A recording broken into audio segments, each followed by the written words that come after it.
Take a look at these faces. They're some of the more than 40 college-age men who mysteriously drowned. The tragedy spanning 25 cities and 11 states.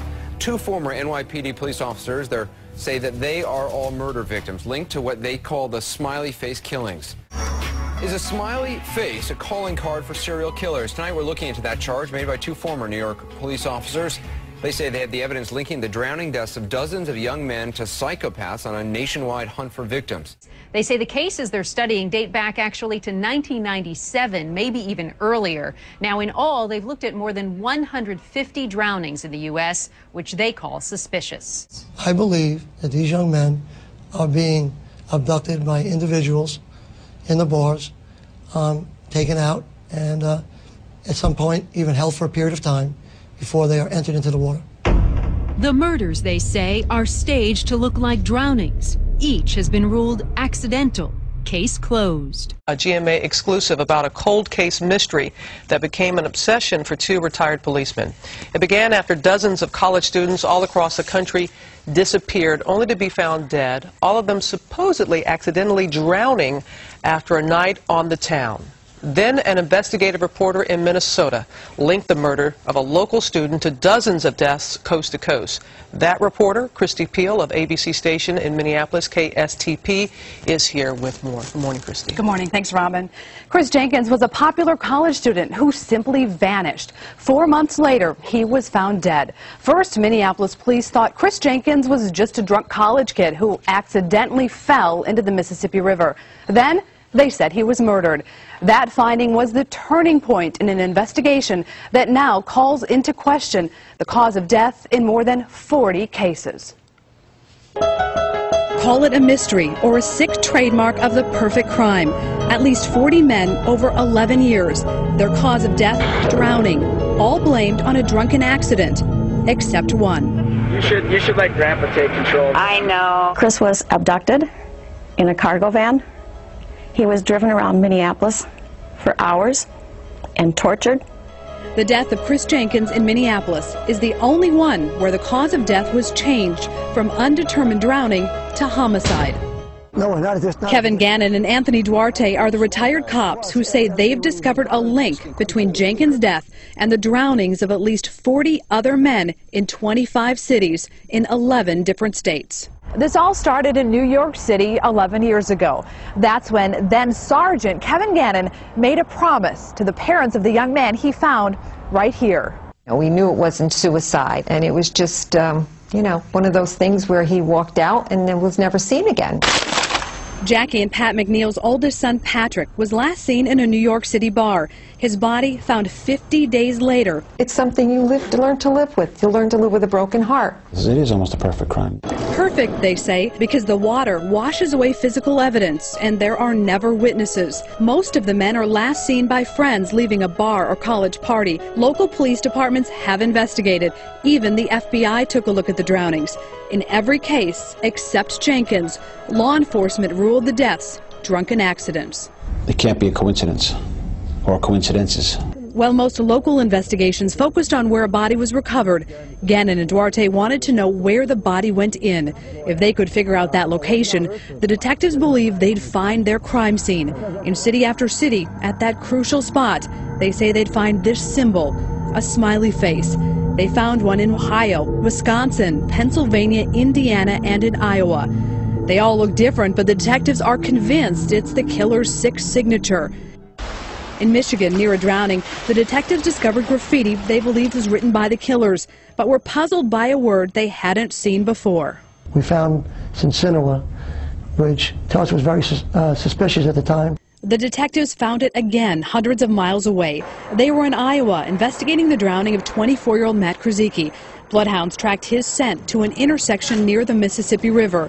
The detectives believe that is the location where the killer slid Krzyzewski in the water. It's Sinsinua Avenue. And we believe they were specifically leaving a clue for us or anybody who was paying attention to the drowning cases that the cases were ultimately linked.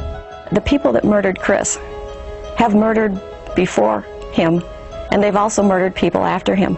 And those people are still at large.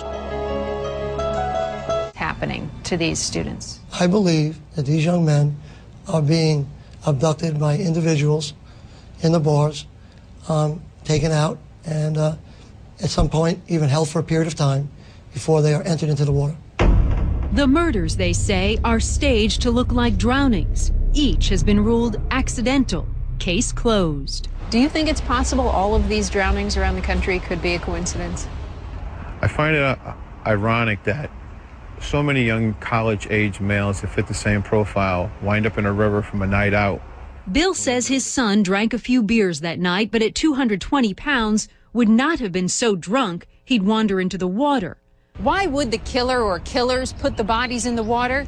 Detective Duarte says water makes it the perfect crime. It makes it look like a drowning instead of a murder, and it erases key evidence such as fingerprints or hair fibers, so the killer can't be identified. Gannon and Duarte work the cases backwards. Instead of looking at where the body was found, they use GPS and study river flow and water levels to figure out where the body went in. That's the crime scene, they say, and that's where the smiley faces have been found. What kind of person would do that? Someone not good in school, someone obviously not smart, maybe doesn't have a job, maybe he's not popular. So jealousy possibly could be a motive? Deep down, deep down. Kevin Gannon won't discuss the cases in detail, but says he believes 3 of the victims were held for hours and maybe abused. The fear of death is just as important as the act of death itself. The FBI has its doubts. The Bureau told us, to date, we have not developed any evidence to support links between these tragic deaths or any evidence substantiating the theory that these deaths are the work of a serial killer or killers. What do you believe in your heart happened to your son that night? He was murdered. Coincidence or killing spree?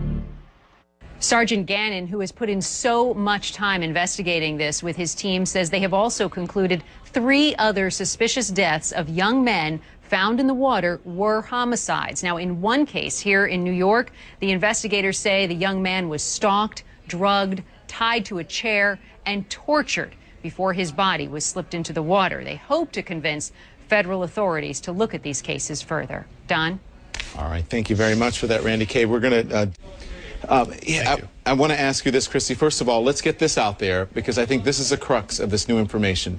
This surveillance video that you managed to get a hold of. We're going to play it, and I want you to tell us what we're seeing on it. Can we roll that, and then we'll talk to Christy about what it is. What you see in the highlighted area here, do you believe that this is Josh, right? Is that what police believe? Yes. Without a doubt, based on what he's wearing, based on the inside video, and you see him walking out, it's absolutely Josh. Give us the Sostak. circumstances. He's walking out of a bar. He's walking out of a bar. We had seen him inside. He had had a few drinks. He was standing fine, and all of a sudden, he will grab onto his knees. He heaves. It's like a hot flash hits him. He tries to take off his clothes, and then he stumbles around, and it's like he doesn't know where he is, and he's in his hometown. It would appear, just from looking from the video, and it's just from the video I'm saying this, maybe he was slipped something. Do you believe that, Mr. Sostak? Without a doubt. Without a doubt. How do you think this helps police with your son's killing? Do you think they're taking this seriously? Are they looking into this to your satisfaction? No, the Albany Police Department closed this case hours after his autopsy, even before the toxicology reports were back. They feel as though that this is a tragic death. There was an accidental drowning, and as they stated, any other conclusion is to further gain. They never even looked at the surveillance video from the bar that we're looking at right now. What are you hearing from the police department, Christy? Excuse me? What are you hearing from the police department? You know, the police department hasn't commented about this case except to call it a tragic accident. I think that what's tragic here is that the Sostak family, like so many other families out there, doesn't have answers and goes to sleep every night not knowing what happened to their son. Clearly, something happened to Josh Sostak. He ended up 2 miles away from this location in the opposite direction of where he was staying that night, where his car was, and he's not seen on any other surveillance video. I don't know how he could have gotten there unless someone else took him to the water's edge. Right now, the search for Austin Bice is focused around this nightclub, Sala La Riviera, on Madrid's southeastern side. That's where he went with friends last Friday night to see a DJ, and when he was denied entry, decided to walk home, nearly 3 miles away. I'm really worried, but since almost the first time on Sunday morning, I knew that something was wrong with him. 10 News took to Google Street View to see the route Bice would have most likely taken. He would have headed northeast from La Riviera, most likely on these main boulevards through Madrid, mostly high-traffic streets filled with restaurants, businesses, and shops. Bice's friend tells us the walk home would have taken as long as an hour. Y la policía busca a un joven de 22 años, americano.